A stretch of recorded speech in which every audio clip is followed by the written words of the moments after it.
시청자분과 함께할 귀한 손님 모셨습니다. 바로 덕혜옹주 작가이신 권비영 선생님이신데요. 안녕하세요. 안녕하십니까. 오래간만에 뵙습니다. 저는 네. 덕혜옹주를 쓴 권비영입니다. 반갑습니다. 이렇게 먼 길을 찾아주셨습니다. 방문해 주셨어요. 네. 어디 설레시던가요? 우리 이 시청자분 만날 생각 많이 하셨죠? 네, 그렇죠. 그래서 네. 제 모습이 또 어떻게 나올까 걱정이 되고 아마 잘 나오겠죠? 네, 기대를 잔뜩 하고 왔습니다. 네.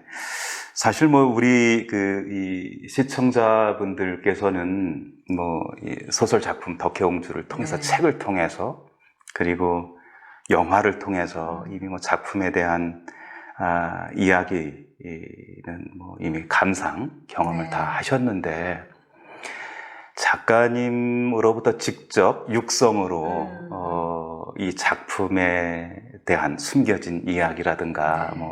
집필 동기라든가 또 작품을 쓰시면서 네. 남들한테 얘기하지 않았던 이런 에피소드들이 많이 있을 것 같아요. 그래서 사실 저도 그런 게 궁금하고 그래서 강연도 많이 다니시면서 이미 네. 이제 이 많은 분들한테 들려주셨던 이야기도 있을 텐데 또 그런 이야기 포함해서 또 숨겨놨던 그런 이야기를 좀 오늘 이 시간에 우리 시청자분들과 함께 이렇게 공유해 주시면 어떨까? 시간이 모자랄까 걱정이 되네요. 저도 좀 그게 걱정이 되긴 하는데 그래도 한번 네, 알겠습니다. 한번 들을 수 있는 만큼 좀 듣고 싶네요. 얘기할까요? 그래서 이 작품이 2010년도에 처음 나왔나요? 2009년 9년인가요? 12월. 네. 겨울에 나왔네요. 네. 그래서 그때 제 기억으로 이 무라카미 하루키가 그때 나왔죠, 네, 소설이. 1184. 그게 네. 이 순위에서 그거를 압도했던 작품이었죠. 네, 네, 저도 그 기억이 나는데 그러면 이런 작품을 어떤 계기로 처음 이렇게 구상을 하셨는지 좀 궁금해요. 네. 제가 장편 소설을 전에도 쓴 거는 있었는데 네. 이렇게 발표가 되거나 이렇게 주목을 받았던 적은 없었어요. 네. 근데 덕혜옹주는 저희가 학교 다닐 때, 여고 다닐 때 국사 시간에 끝에 대한제국 그 부분 공부할 때 잠깐 덕혜옹주 얘기를 들었었어요. 근데 그때는 덕혜옹주 마마가 그 덕수궁에 살아계실 때였는데 네. 그걸 몰랐죠. 낙선제에 계실 때. 네. 근데 몰랐는데 2007년도쯤 됐을 거예요. 네. 그러니까 어떤 신문에 우리가 이제 대한제국에 대한 걸 다시 재조명해야 된다는 사설이 나오면서 그 관련 사진으로 네. 덕혜옹주 마마 당이 입고 찍은 사진이 나왔었어요. 네. 고종하고 영친왕 쭉 찍은 사진이 나왔는데 그때 그 사진을 보는 순간에 어떤 필 같은 게 팍팍팍 오는 거예요. 그래서 이분이 누구지? 한 5살 때쯤 정도 된 어린 덕혜옹주. 그래서 이분이 누구지? 하고 찾아보니까 덕혜옹주인 거예요. 그래서 덕혜옹주는 학교 다닐 때 잠깐 배웠는데 근데 그걸 기억을 살려보니까 대마도 도주에 그 다케유키하고 결혼을 해서 정신병에 걸려서 죽었다 이런 얘기를 비슷하게 들은 것 같았어요. 네. 그래서 그 순간에 이분에 대한 걸 좀 자세히 알아보자 하고 2007년도쯤 됐으니까 한 2년 제가 그 자료 찾느라고 굉장히 힘이 들었어요. 근데 우리나라에는 자료가 별로 없었고 네. 그래서 대마도도 가고 일본의 동경에도 가고 마츠자와 정신병원도 가고 정말 많이 돌아다녔어요. 그게 몇 년 동안 그렇게 하신 거죠? 한 2년 자료. 정도 될 거예요. 그래서 그렇게 한 다음에 내가 이제 덕혜옹주 묘소를 찾는데 저는 당연히 일본에 있을 거라고 생각하고 그러셨어요? 네, 왜냐하면 다케유키하고 결혼을 했으니까 그쪽으로 이제 출가를 네네. 하셨으니까 그렇게 생각을 하셨군요. 집안의 그 묘소가 선산이 만성원이라고 저기 그 대마도에 있어요. 네. 그 만성원에 이제 다케유키 옆에 이제 묻혀 있을 거라고 생각하고 거길 찾아봐도 없고, 또 영친왕이 살던 동경 그 저기 아카사카인가요? 아니요. 네. 저 아직 아는데. 네, 예, 예, 아카사카 그 궁에도 네. 가서 알아봐도 없고 그래서 예. 어떻게 알면 될까 그랬는데 우연히 한국에 있다는 걸 알게 됐어요. 그래가지고 이제 한겨울에 아마 그게 2008년 아마 초쯤 됐을 거예요. 네. 그래서 덕경주 마마 묘소에 찾아가서 겨울에 홍유릉에 있는 네네. 모셔졌죠. 한겨울에 이제 꽃바구니를 마련해서 갖다 놓고 절을 했어요. 절을 하면서 마마의 일생을 제가 되살려 보려고 합니다. 근데 그 전에 제가 자료조사할 때 일본 여자가 쓴 덕혜 희라는 책을 알게 됐어요. 네. 그래서 그거를 이제 번역해서 이제 대략 어떻게 됐나 그걸 알아보면서 아, 일본 여자가 마마의 일생을 이렇게 평전으로 냈는데 네. 소설은 아니었던 아니죠. 거죠. 예. 네, 그래서 한국 작가들은 마마를 표현한 사람이 아무도 없다. 근데 그걸 제가 해보려 하니까 제 무딘 붓끝에 힘을 좀 주십시오. 그러고 절을 하고 왔어요. 네네. 그랬는데 사흘째 되는 꿈에 네. 나타나신 거예요. 현몽을. 네, 현몽을 하셨는데 예. 제가 마침 그 꽃바구니를 딱 들고 왜 우리 전설의 고향 그런 데 보면 왜 이렇게 혼이 올 때 이렇게 스르르르 오잖아요. 예, 그것처럼 이렇게 오신 거예요. 근데 저는 자료조사하면서 이제 마마의 얼굴을 아니까 마마께서 여기까지 웬일이세요? 하고 인사를 했더니 아무 소리도 안 하고 그냥 이렇게 나를 그하게 내려다보시더니 한참 보시더니 꽃바구니 들고 그대로 가시는 거예요. 아무 말씀 안 한 하시고. 말씀도 안 하고 그냥 이렇게 그냥 호련히 그하게, 그냥 이렇게. 예, 그냥 가시는 거예요. 그래서 그러다 꿈에서 깼는데 그 꿈이 왜 우리 꿈꾸고 나면 이게 참 재수없는 꿈이야 혹은 이거 길몽이야 막 이런 느낌이 오잖아요. 네. 많은 생각을 하게 되죠. 네, 그 꿈에 근데 대해서. 그 꿈을 꾸고 눈을 뜨는 순간에 이게 길몽이구나. 마마가 저를 도와주시는 거구나 하는 생각이 딱 들더라고요. 그러니까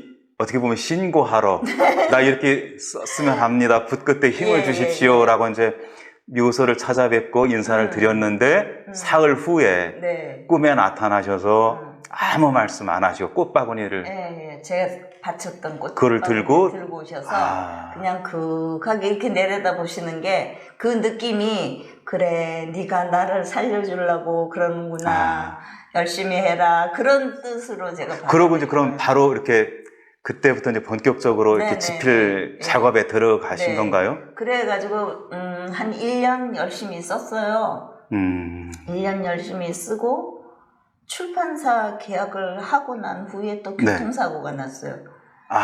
교통사고가 나서 덤프에 제가 마티즈를 몰고 다녔는데 덤프하고 박은 거예요. 그래서 이제 차는 그 자리에서 이제 폐차 처리되고 저는 정신을 잃고 그 정도였는데 정신을 잃고 이제 실려간 거죠. 병원에. 눈을 떠보니까 병원인 거예요. 근데 아무데도 다치니까 없었어요. 정말 참 다행인데 놀랍네요, 일단. 그래서 의사들도 덤프하고 박았는데 차는 망가졌는데 더구나 차도 작고 상대 차는 무지막 큰 차인데. 근데 그래서 이제 그 운전하시는 분이 이제 오신 거예요. 미안하다고 와서 인사를 하시는데 왜 그러셨어요? 그 신호가 다 서 있는데 파란불인데 지나가는데 와서 박았거든요. 그래서 왜 그러셨어요? 그러니까 나도 몰라요 그래요. 그 트럭 운전사분이. 그래서 이게 어쩜 계실지도 모른다는 생각이 들었는데 사람들이 와서 이제 덕담을 하는 게 이제 책 나올 때 이게 미리 대박 터지는 조짐이다 막 이렇게 인사를 하시는 거예요 와서. 당장은 연상은 안 돼요. 정말 트럭과 이 충돌 큰 사고인데. 근데 이제 와서 이제 덕담이라고 하는 거죠. 와가지고 무사하고 이제 말짱하게 이제 덤프하고 박았다 그러니까 사람들이 병문안으로 오는데 이렇게 그 조문 오는 표정으로 온 거예요. 근데 말짱 실제 모습을 못 보고 상황에서는 네네. 엄청난 네, 생각이 말짱하게 상상하고 왔겠죠. 앉아있는 모습을 보고는 뭐냐고 사람 놀리느냐고 막 그럴 정도로 하나도 다친 데가 없었어요. 그래서 이제 그게 이제 사람들 입장에서 보면 아 이렇게 안 다쳤으니까 참 좋은 일이 있기 전에 한번 이렇게 쾅 박아주는 거다. 그렇게 얘기를 했는데 액땜처럼 큰 네네. 액땜처럼. 근데 그럴 때까지만 해도 설마 뭐 그랬나 그랬는데 딱 책이 나오자마자 정말 불 붙인 듯이 그렇게 이제 막 그 홍보가 되고 사람들이 찾고 그러다 보니까 네.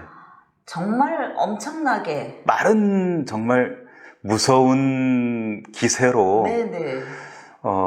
서점가를 거의 뭐 점령하다시피 네. 예, 사실 밀리언셀러가 된다는 것이 저도 이제 뭐 우리 한국에서 나온 밀리언셀러들이 있지만 사실 쉽지 않거든요. 네. 한 해에 한 작품이 나올까 말까 소설이든 비소설이든 그런데 이제 지금까지 꾸준히 팔리면서 이제 그렇게 됐어요. 네. 그 정말 거기에 덕혜옹주 마마께서 지금 네, 작가님 네. 말씀 이렇게 호칭하고 계시는데 정말 도움 어떤 무언가 우리가 알 수 없는 그런 뭔가가 작용했나 그런 생각을 그냥 한번 올해가 예. 10년째거든요. 책 나온 지가 예. 10년째인데 며칠 전에 그 울산에 이제 성남동 문화의 거리라고 있어요. 네. 그래서 누가 거기서 찻집에 맛있는 차가 있으니까 거기 가서 차 한잔 마십시다. 그래서 같이 갔어요. 네. 그런데 그분이 이제 또 자랑을 한 거예요. 그 마담한테. 아, 이 덕형주 작가다고. 그러니까 인사하라고 그러니까, 어머, 저도 그 책 있는데 다음에 오시면 꼭 사인해 주세요. 그러는 거예요. 그래서, 아니, 여태까지 덕형주를 기억하는 분들이 있느냐고 그랬더니, 어머, 얼마나 재밌게 읽었는데 눈물까지 막 흘렸어요. 그런데, 정말 놀라울 정도로 아직까지도 많이들 기억하시고 계시더라고요. 그러니까 덕혜옹주는 이제는 앞으로도 우리 독자들이 기억하는 한국 문학 작품 중에 한 작품이 될 거라고 생각을 하고요. 그렇게 또 문학사에 또 출판사에 이렇게 남을 거라고 생각을 해요. 사실 대단한 저력이에요. 그 작품이 지니고 있는 그래서 앞으로 꾸준히 우리가 한번 좀 지켜보면서 또 독자들과 계속 이제 소개도 하고 또 이야기도 나누게 될 텐데 이게 또 이제 영화로도 만들어졌잖아요. 네네. 네, 그래서 뭐 여러 가지 이야기가 나오죠. 그러니까 이게 아무래도 이제 이 하나의 원작을 가지고 드라마나 영화나 뭐 연극이나 이렇게 공연 예술로 다른 문화 콘텐츠로 이제 거듭나기도 하잖아요. 종종. 그러면 원작과 조금 차이도 있을 수 있고 이제 그렇잖아요. 네, 뮤지컬도 나왔었죠. 예. 네. 그래서 어떠셨어요? 그렇게 저는 한 번도 경험해보지 않은 거라서 내 소설 문학이 다른 문화 콘텐츠로 이렇게 만들어져서 또 다른 이렇게 사람들과 만나면서 다시 한번 영상을 통해서 이제 보게 됐는데 저는 영화를 7번 봤어요. 그 이제 주변에서 뭐 원작자하고 꼭 영화를 보고 싶다 그래서 뭐 서울서도 보고 서울서는 이제 친구들하고 보고 저 울산서는 또 이제 문인들하고 같이 보면 이제 덕형주 보러 가서 쭉 있으면 그 중에 이제 기자들도 있잖아요. 기자들이 이제 그 주변에 영화 보러 온 사람한테 그러는 거예요. 여기 덕형주 원작자 있어요. 그러고 사람들이 무슨 원작자는 서울에 있잖아요. 막 그러는 거예요. 진짜라고 여기라 그러면 막 와서 사진 찍자 그러고 막 그랬거든요. 근데 이제 원작하고 영화는 조금 차이가 있을 수 있고. 그렇죠. 이제 그 감독의 또 시각에 따라서 좀 달라질 수도 있는데, 덕형주도 마찬가지로 이제 원작하고 영화는 조금 차이가 있어요. 근데 두 가지를 다 보시는 분들이 그런 말씀을 하세요. 왜 원작을 많이 이렇게 비틀었는데 괜찮냐? 그 원작자로서 기분 안 나쁘냐? 네. 전혀 아니다. 왜냐하면 나는 내가 혼자서 쓴 소설이고 망해도 나 혼자 망하면 되지만 영화는 많은 돈이 들어가고 많은 사람들이 이렇게 그렇죠. 작업을 하는 일이기 때문에 원작에 충실해서 하면 실수할 수도 있다. 그래서 네. 그거는 감독의 시각에 따라서 할 수 있기 때문에 전혀 불편이 없다 했더니 소설가들이 원작자로서 이렇게 영화가 나오면 막 화를 내는 경우가 많대요. 네. 그래서 저는 전혀 아닙니다 그랬거든요. 네.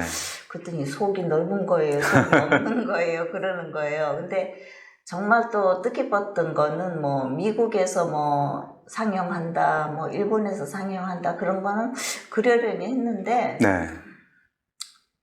호주에서 멜버른에서 제 아는 지인이 멜버른 갔다가 네.